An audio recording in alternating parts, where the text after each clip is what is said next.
અચ્છા અચ્છા, કઈ કંપનીની છે? PM agro. PM agro. કઈ ક્યાં છે કંપની, ક્યાં? મહેસાણા છે. અચ્છા, બીજું પંપ પેલો બેટરી વાળો છે, હેન્ડલ વાળો છે, 2 in 1 છે. તમારે કયો જોઈએ? અમારે હેન્ડલ વાળો. એ 1900 માં પડે તમને. હેન્ડલ વાળો 1900 માં પડે. અને ઓલો રહી 2700. અચ્છા 2700. તો લેવાનું છે સર? હા હા, ઓલો હેન્ડલ વાળો લઈ લેવી એટલે હે ને ઉપાડી નહીં. તો તમારે આખું નામ બોલો ને સર. આખું નામ મખાભાઈ કુકાભાઈ ઝાપડા. 1 મિનિટ હો. પૂનમભાઈ? મખાભાઈ. મખાભાઈ. હા. તમારા પિતાનું નામ? ગુગાભાઈ. હેલો, સુગાભાઈ? હા, ગુગાભાઈ. ગુગાભાઈ. કેવા કેવાઓ તમે? અમે ચોરિયા. સાચું કોણ સર? ચોરિયા. અને તાલુકો કયો આવે? તાલુકો વ્યારા. જિલ્લો સુરત. અને ગામ કયું છે? ભડખડ. હા. અને તમારે ફળિયું કે વાસ કયો આવે? મારે દેવ પૂજક ફળિયું. દેવી પૂજક ફળિયું. હા. અને તમારો ફોન નંબર આજ રહેશે ને? ફોન નંબર આ રહે છે. હા એટલે આવશે ને એટલે આગળના દિવસે તમને ફોન કરીને જાણ કરશું. હા તે વાંધો નહીં, મને ફોન કરજો બરાબર. હા, ક્વોલિટી જોવું નહીં પડે, વસ્તુ બજાર કરતા સારી આપશું ને 1900 રૂપિયા આપીને છોડાઈ દેજો. હા તે વાંધો નહીં, બહુ મોકલી લો તમે. એ હા હો. હા, આપનો સમય આપવા બદલ ધન્યવાદ. ઓકે. તમારું નામ શું? પલક. હે? પલકબેન. અચ્છા પલકબેન. આખું નામ બોલો, મારે ના આવો ખબર પડે. આખું નામ? અમે પર્સનલ ઇન્ફોર્મેશન ના આપી શકીએ સર. તો અમારી તો એની માને અમારી તો ગાંડ મારીને મેલી છે. અમારી આપવાની તમને, તમારી નહીં હાલવાની. એટલે સર અમારે તો તમને મોકલાવાનું છે એટલે. પણ નંબર ક્યાંથી લાયા તમે? હા તો ખેડૂતોનું સર્વે હોય ત્યાંથી અમારી કંપનીમાંથી લાયા હોય. કાકા અહીંયા એક વીઘું નહીં ની માને એક ઈંટ નહીં મારા ખાતે આખી જિંદગીમાં. કોણે આલ્યો નંબર? ખેડૂતોનું સર્વે હોય ત્યાંથી અમારી કંપનીમાંથી લાયા હોય. મારી વાત હલો સાંભળો તમે. નંબર કોઈ ખેડૂતનો અલગ અવર લખાઈ ગયો એક આંકડો આખો પાછો એટલે તમને ફોન લાગી ગયો હોય. અલી પણ અહીંયા કઈ બૈરું ઘરે રવા દેતું નહીં, બાર છાપરું કરીને પડ્યો છું. તું કે ખેતી લાય, ક્યાં કોણે આલ્યું નંબર? મારો નંબર ક્યાંથી લાગ્યો? અમારી કંપનીમાંથી આવ્યો હોય. ના આવું ના પલકબેન, આવું ના ચાલે. તમે પૂરું અમારું કેટલા સાઈડ ની બંડી જાય પૂછી લીધું, તમને કીધું તો તમને હવે તો તકલીફ પડે. તમારું નામ નહીં દેવું.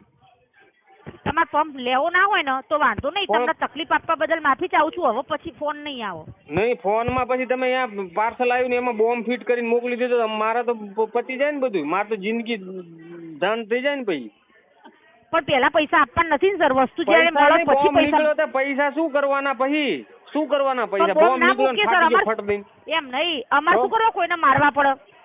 પણ એમ નહીં, એમ કહું તમે નામ નહીં, તમારાથી દુશ્મની તો છે જ નહીં.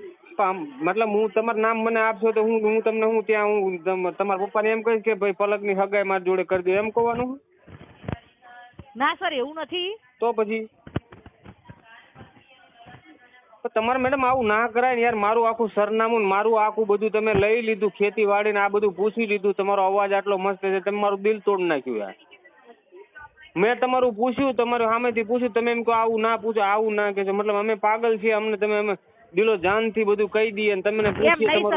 એમ નહીં, આ તો તમે પંપ લેવાનું કીધું ને એટલે મેં તમને નામ ને સરનામું પૂછ્યું, બાકી હું તમને પૂછવા નહીં હતી નામ ને સરનામું. પણ મેં તમને કીધું, તમે આટલો મસ્ત રીતે મને સમજાવી, મેં કીધું ચલો 1900 રૂપિયા કુરબાન તમારા માટે. તમારું તો નામ પૂછ્યું યાર. તમે તો એમ કહો અમારે આમ છે ને તમારે તેમ છે યાર. અમે મતલબ તમે એક ફોનમાં અમે આખા 2000 રૂપિયા લેટ ગો કરી નાખ્યા, તમે એક નામ નહીં આપતા યાર. પણ નામ તો કીધું સર મારું. શું કીધું? પલક છે મારું નામ. તો પલક એટલું થોડું નામ હોય, આગળ પાછળ કંઈક તો હોય છે ને, પપ્પાનું સરનેમ ને એવું કંઈક તો હોય કે નહીં? હા, પટેલ પલકબેન જીગરકુમાર. અચ્છા. કેટલા વર્ષના તમે? 35. અચ્છા 35 વર્ષ. મેરેજ થઈ ગયા હે? હા. અચ્છા. બાળકો? બાબો છે કેટલો? 2 વર્ષનું. કેટલા વર્ષે લગ્ન છે? 28. તો 7 વર્ષ સુધી શું કર્યું તમે? અરે સર તમારે લેવાનું છે પંપ? તો પંપ લેવાનો છે તો તમે મતલબ નવરો પડ્યો 7 વર્ષ સુધી શું કર્યું એમ કોને? તમારે લેવાનું છે કે નહીં સર પંપ? પણ તમે અમારી પર્સનલ માહિતી તમને ના આપી શકીએ સર. અમારું કંપની છે. તકલીફ જ આ છે, હિન્દુસ્તાનની તકલીફ આ છે, કસ્ટમરની પર્સનલ માહિતી ઠોકી બેહાડીને લઈ લો અને ભડખડ ગામમાં આખો પંપ મોકલી દો, હેડ પંપ. હા જી મોટાભાઈ બોલો, શું સહાયતા કરી શકું હું તમારી? અરે સાહેબ મારી વાત સાંભળો. હા આખી માહિતી મારી લઈ લીધી, આખી. હા મારા એકાઉન્ટ માંથી પૈસા હેક થાય એટલી બધી માહિતી લઈ લીધી. મેં એમનું નામ પૂછ્યું તો કે એ હું ના આપી શકું. એનો મતલબ શું થાય?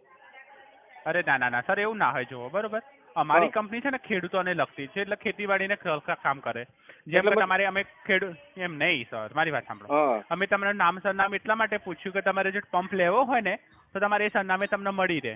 બાબુ ભરવાડ નામ છે. મારા ખાતે આખા મારા બાપાને 500 વીઘા જમીન છે. મારા ખાતે એક ઈંટ નહીં કરતો, એક ઈંટ. લુચ્ચો. કોણ?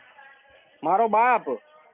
તમારા પપ્પા? સર તમારા મારું મારા ખાતે તો કશું છે જ નહીં સાહેબ. તો એ પલક માસી મને ચઈને ફોન કરી દીધો. એટલે મોટાભાઈ માફી ચાહું છું, કંપની તરફથી તમને કોઈ તકલીફ કે બદલ માફી ચાહું છું. પણ મને એમ કે પંપ લઈ લો. હવે મારે તો પંપ મેં તો બુક કરાવી દીધો. હવે હું પંપ ક્યાં હું દવા એમાં ભરીને પછી ગળામાં છાંટું પી જાઉં હું એને દવા? અરે ના સર, એવું કઈ જ કરવાની જરૂર નથી. તો ભાઈ મારી તકલીફ કોણ સમજશે? જી સર, હું સમજુ છું. મારી કંપની તરફથી હું તમારી માફી ચાહું છું. તો ઓકે, હવે અમારી કંપની તરફથી નહીં આવે તમને કોલ વારે વારે. તો પછી આમ થોડું ચાલે સાહેબ? ગરીબ આદમીને મારી નાખશો તમે બધા ભેગા થઈને યાર. અરે ના સર, એવું કઈ જ નથી. તો પછી એ એમ કે છે કે દવા પંપ લઈ લો અને દવા પીવાની થાય એટલે પંપમાં નાખીને પછી મોઢામાં નળી નાખી દો એટલે દવા ચડી જાય શરીરમાં. અરે સોરી, અમારી કંપની તરફથી તમને કોઈ બી ગલત રીતે વ્યવહાર થયો એ બદલ માફી ચાહું છું સર. તારે પછી મતલબ દવા પોઈઝન પીવા માટે પંપ લેવાનો ને એ બધું કરવાનું, આવું થોડું હોય સાહેબ યાર? જિંદગી કેટલી અણમોલ છે તમને ખબર છે? હે સાહેબ? જી મોટાભાઈ માફી ચાહું, હવે કંપનીમાંથી કોલ નહીં આવે. ધન્યવાદ. ધન્યવાદ શું સાહેબ યાર? આમાં તો બધું લોચા પડી જાય જિંદગીમાં.